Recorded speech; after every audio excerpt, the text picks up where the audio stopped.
So আজকে গিয়েছিলাম অজানা জায়গায় ঘুরতে। সো কারণ হচ্ছে এটা কোথায় গিয়েছি আমি জানি না, বাট আমি পরে আম্মুর থেকে জিজ্ঞাসা করে তোমাদেরকে জানিয়ে দিব। অ্যান্ড এটা হচ্ছে বান্দরবানের লাস্ট মাথায় না, অ্যাজ এ মানে মেঘলার আগে বান্দরবান যে একটা এটা ঝেলা, তো তার আগে হচ্ছে কি ছিল, মানে একটা মেঘলা আছে, তো ওটার আগে এটা এটা গিয়েছিলাম হচ্ছে, আমি জিজ্ঞেস করছি আমার থেকে টিটিসি, মানে এটা আমাদের ব্যাংকে জমা দেওয়ার সময়।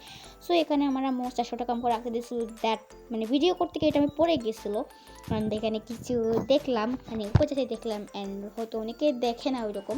সো যারা দেখেন তাদের জন্য দিলাম। সো আশির ব্লগটা অনেক বেশি ছোটো, কারণ হচ্ছে আমরা ওখানে গিয়েছিলাম, বাট আমি ওখানে ভিডিও করতে পারছিলাম না, ওখানে ভিডিও করা নিষেধ ছিল। দ্যাট আমি অনেক ছোটো, অনেক কষ্ট করে তুলছি তোমাদের জন্য। দেন আমার না ওখানে সবাই তাকিয়ে থাকে ভিডিও করলে, আর আমি তো একটা ছোটো মানুষ যে ভিডিও করতে, সেটাও একটা কথা না। অ্যান্ড বাসায় এসে আমি দোলনা কাচ্ছিলাম, অ্যান্ড দেখতে পারতেছি এটা কত সুন্দর লাগতেছে আমাকে। আসলে এটার মধ্যে অনেক বড় একটা গল্প আছে। আর দুলারটা এটা অনেক স্ট্রাগল হয়েছে আমার আর আমার আম্মুর। আমার না, আমার অতটাও হয় নাই, আমার আমার মায়ের বেশি হয়েছে। অ্যান্ড এখানে এত গরম ছিল, মানে এটা বিকেলে বসলে আলাদা একটা মজা পেতাম, বাট এখন কোনো মজাই পাচ্ছি না।